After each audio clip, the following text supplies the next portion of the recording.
Հիշեցնեմ, որ 7-ամյակ անվանել 78-ից 95 թվականները ժամանակաշրջան, որ մեր պատկերացումներով իսկական անկախ պետություն եւ Լևոն Տեր-Պետրոսյանի խոսքերը շատ լավ հիշում եմ, որ նոր ուրեմն հարաբերություններ արևմուտքի հետ զարգացումներ, առաջի հերթին հարևանների հետ բարեդրացական Ադրբեջան-Թուրքիա եւ երրորդը այն խորհրդային տարածքի հանրապետություններ, որ բաժանվեցին, այդ անկախ պետությունների կազմակերպությունն էլ Հայաստանի նախաձեռնության անվանումն էր։ Այսինքն այդպեսին էր այն ժամանակաշրջանը մեր պատկերացնում, որ Հայաստանը ինչպեսին կարող է լինել անկախ։ Ցավոք սրտի ամբողջությամբ դեֆորմացվեց, հատկապես վերջին ոչ թե 8 տարում, իմ կարծիքով 10 տարվա ընթացքում, 10-11 տարվա ընթացքում։ Եվ ես ենթադրում եմ ոչ թե այլ որպես տեխնիկական այսպես կողմի մարդ, ոչ պատմական, մարմինը այսօր մեր մոտ կարծեմ իշխանությունն է Հայաստանի, ովքեր որ ուզում են լինել, բայց գլուխը դրսում է։ Գլուխը դրսումը կայանում է ինչու մոտարության մեջ, քանի որ վերջի Ուկրաինայի դեպքերից, Ռուսաստանի դեպքերից ելնելով, որ շատ պարզ երևում է երկու խոշոր կայսրությունների նոր վերականգնող եւ ամերիկյան պայքար են դեկնում, ոչ մի Ուկրաինայի հարց ես անձամբ չեմ տեսնում իհարկե, այնտեղ են հոգեվոր ամբողջ արժեքները լրիվ դեֆորմացվում է եւ ինչպիսի պայքար արևմուտքը պայքարում է Ուկրաինային առանձնացնում է, նույն process-ը է ստեղծում։ Նույն process-ը։ Շատ լավ արտասահմանը անհատներն էլ բոլորն է գիտեն, որ հայ ժողովուրդը եթե այսօր այս մի բուր հողը մնացել է, ի շնորհիվ հոգևոր աշխարհի, հոգևորականների, այդ հոգևորական կառույցի եկեղեցու տանիքի տակ, որ 387 թվականից պետությունը ոչնչացրել է որպես Հայաստան հասկացողություն եւ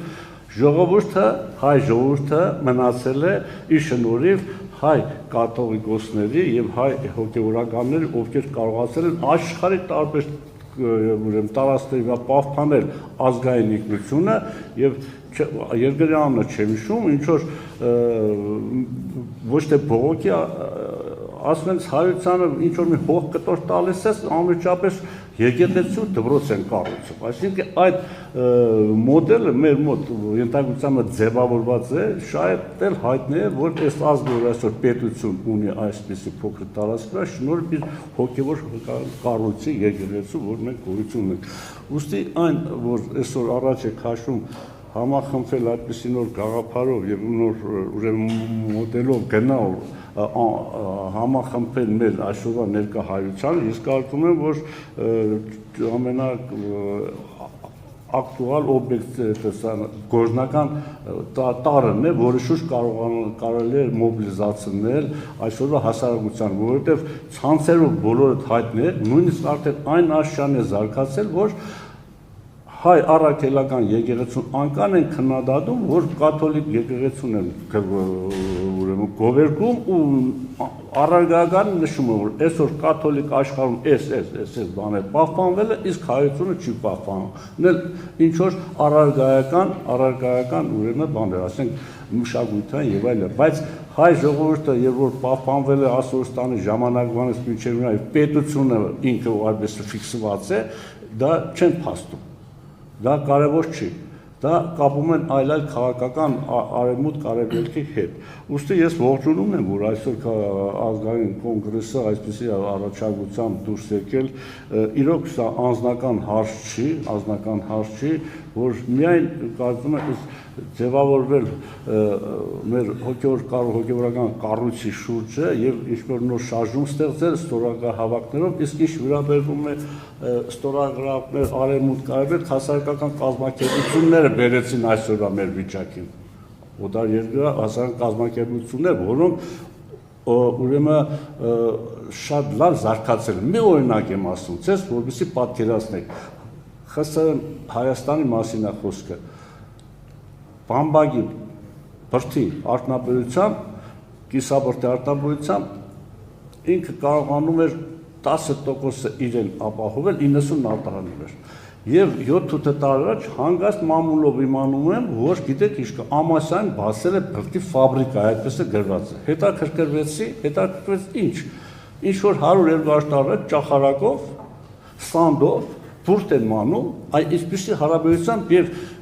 Եվրոպայի ներկայացուցիչը ազգանունը մոռացել եմ, որ գնում են,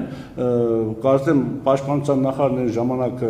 տարածքային նախարարներ բացում են այդ կազմակերպություն, աշխարհին ցույց են տալիս, որ Հայաստանում բացվում է այսպիսի բան։ Ես ինչու օրինակը բերեցի։ Այսինքն հասարակական կազմակերպություններ մեր բերեցին այսպիսի ինչ ասեմ, հետամնաց ժամանակաշրջանի, որ հիմա մտածում ենք ոնց այս ճահիճից դուրս գանք։ Ես գտնում եմ, որ այսօր իրոք մենք հայտնվել ենք շատ բարդ վիճակի մեջ, եթե կարողանանք մենք այսպիսի առաջի հավաքով ակտիվացնենք այս շարժումը եւ նոր ինչ-որ ձևավորել մեր այսօրվա ուրեմն ապական, ես կարծում եմ, որ շատ լավ նախաձեռնություն է, ողջունում եմ ու հնարավորին, այսպես ասած, մեր ակտիվությամբ կարողանանք օգտակար լինել, մանավանդ պարոն Ղազարյանն էլ հիշեցրեց, որ վերադառնում են 18 թվականի տարածքին Հայաստանի 12.5 քառակուսի, եթե իրար 60%-ն հանենք, մնում է այդ հարգելի Ղազարյան,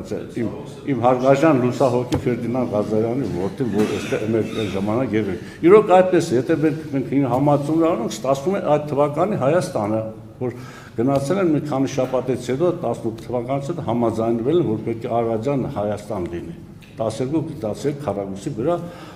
այս գաղափարը աշխատում է մեր այսօր իշխանություններն, գիտեք, ես չեմ մեղադրում։ Օրենքով ընդունված միջազգային օրենք կա չափահաս հասկացողություն, անչափահաս։ Այսօր իշխանություններն անչափահաս են, 91 թվականներին ոչ անձնագիր են ունեցել, ոչ էլ ուրեմն 18 տարեկան են։ Ինչ կարելի է սպասել։ Այսքանը, շնորհակալություն, կներեք։ Մի քիչ էլ ուրիշ